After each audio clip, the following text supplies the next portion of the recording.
Hi there, and welcome to Dr. G Pediatrics. I am Dr. G, and today I'm going to discuss the impacts of social media and adolescent mental health. Stay tuned while I discuss that and some tips that you can do to help your adolescent navigate social media. Okay, we all love social media. It's great. I know I'm on a social media platform. But as a pediatrician, I also realize that there is an impact on social media and adolescent mental health.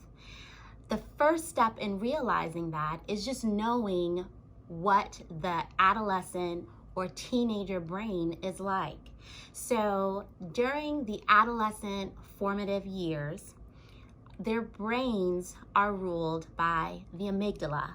The amygdala is the portion of the brain that deals with emotions and lead with impulses, and that is the overriding ruling center of the brain in adolescence. It's just factual. It's not until early 20s that there is a shift from the amygdala to the frontal cortex. The frontal cortex of the brain is responsible for planning, critical thinking, reasoning. So when you think of an adolescent brain that's ruled by impulses and emotions being placed in the social media world, understand that there is an impact. There's an impact on adults. Understand there's an impact even further when it comes to adolescents. And when I say adolescence, I'm talking about that preteen age, so anywhere from 9 to 10, all the way up to those late teens. Okay, so now that we know that there's an impact, what are some of the negative impacts that we can see in social media and how that plays out with adolescents? So the first thing or negative impact that we can see in adolescents' mental health as it pertains to social media is that when you're on social media, there is limited interpersonal interaction and social engagement. So when you think about a preteen or an adolescent who's still navigating interpersonal relationships and social development cues, when you're not in person, you're missing out on some of that body language, nonverbal communication, conflict resolution, the interpersonal skills, especially for your preteen age group. When you think of that middle school or junior high school age range, that is a negative impact on that social development, the limited interpersonal, in-person, face-to-face communication and interaction. So that's one way. Another negative impact of social media and an adolescent's mental health is online bullying.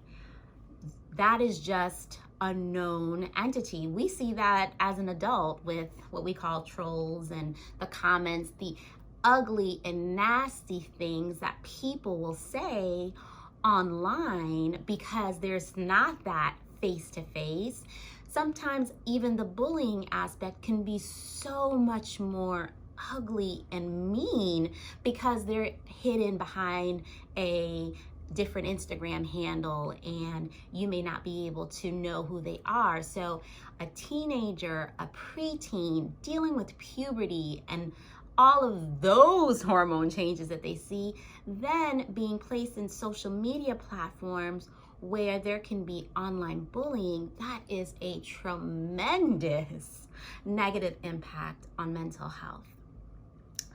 Also, there is, we all know, that increased social pressure on what we see in social media, what we see in media in general.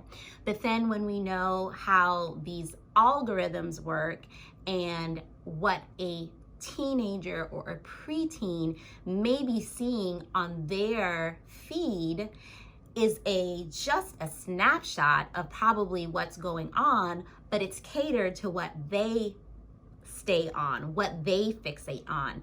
So your teenager may be being fed over and over the same image of what is beautiful or what is cool.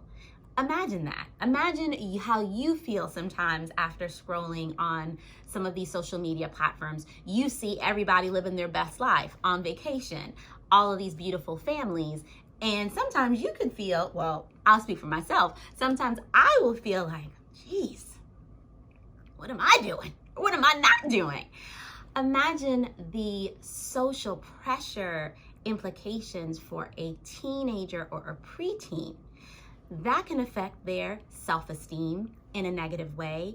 That can impact their body image in a negative way. So that is a big impact on a teenager's mental health.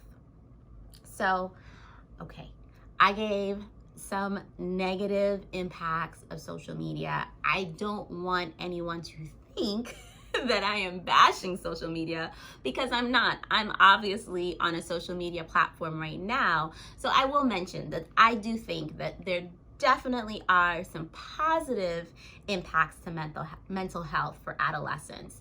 So for adolescents who may be the minority in their community, or they may be considered a group that is, atypical or outside of the norm, these adolescents can find inclusion and acceptance in social media and online groups that they may not get face-to-face in their own community. So I definitely appreciate that positive impact of social media with a adolescent's mental health. Also, just looking over the last few years, we have seen how social media can drive activism and just, fire adolescents up in a positive way in being involved in their community and having a role in activism. And that a lot has been due to social media. So I definitely think that has also been a positive impact for adolescents' mental health as it pertains to social media. So I discussed some negative impacts, and then I also gave some positive impacts. So now that we know some impacts in general, what can we do as caregivers or parents to safeguard our teens as much as we can? Because that's the true reason why I'm even discussing this, because I want caregivers and parents to just take a step back and see that there are these impacts happening. What can you do? What can I do to minimize the negative implications or the negative impacts that social media can have on a preteen or a teenager's mental health? So in studies, what we've seen is that the amount of time a teenager spends on social media can correlate to the levels or the feelings of sadness or depression or anxiety. So if we know that the longer they are on social media platforms, the more likely there's going to be a negative impact, then the first step or takeaway that I take from that is limit your teenagers or pre-teenagers' social media interactions. I know, I know that may be challenging. I know. So for a preteen, it may be a little bit easier. They have a little bit less autonomy at that age, or they should have a little bit less autonomy at that age. So one thing you can do in your home is, collect, tablets and phones after a certain time.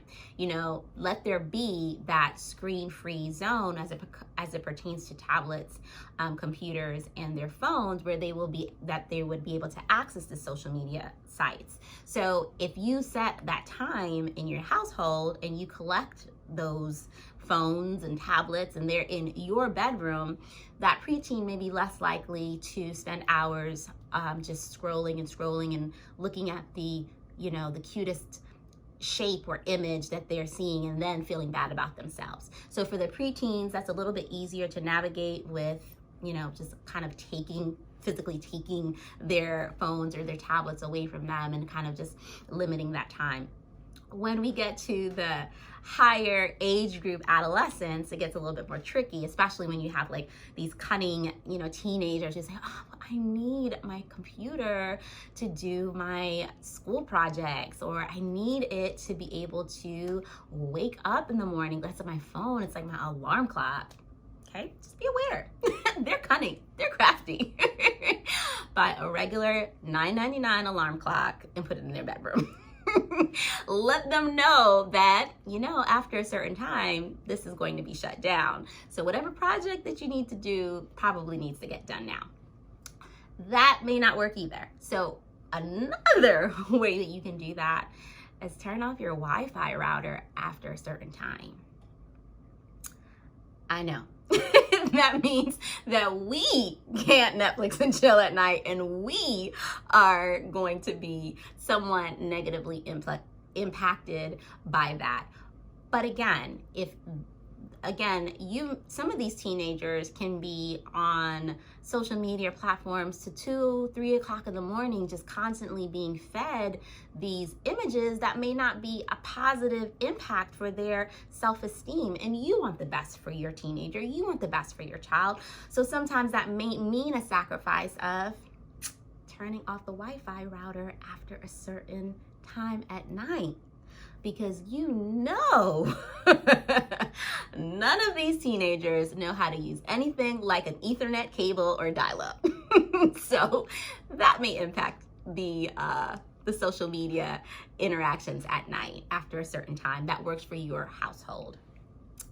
Another way that we can have a say-so or limit some of these negative impacts that we're seeing in social media is by being the model.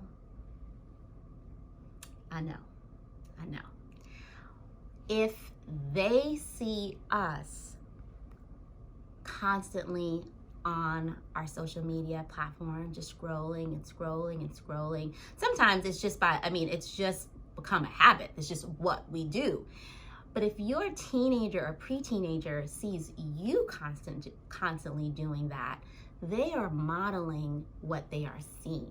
So if we want to be the change, then we are going to have to say, okay, I need to be the role model. I need to be the model for my teenager or my pre-teenager, so that they see I don't always have to be attached to my phone, scrolling. I don't always have to be on my computer scrolling and watching all of the funny videos and things like that. So that is challenging. I'm not preaching to anyone, because I have to be aware of that myself with my own children. But at the end of the day, I know I am an adult, and I know sometimes that I can be negatively impacted by social media. So when I think of a developing brain, thinking again about that amygdala-driven, emotion, impulse-driven brain of a preteen or a teenager, that gives me pause and makes me say, you know what? Again, this is a sacrifice that I'm going to take to make sure that I am creating as much of a safe way for my child and my teenagers' mental health, because we all love our children and we all want the best for our children. And sometimes we're just not aware. We're not thinking about that. So that's the whole purpose of me wanting to even discuss this topic, is so that we can be aware that there's an impact, highlight some of the impacts, and then think about some change moving forward that we can do in our homes and our family to better the mental health rates for our teenagers. So I hope you found this interesting. In case you know any parents of teens or preteens that may find this helpful, please share. And if you found this valuable, please subscribe. Until next time, stay great and have an awesome day. Bye.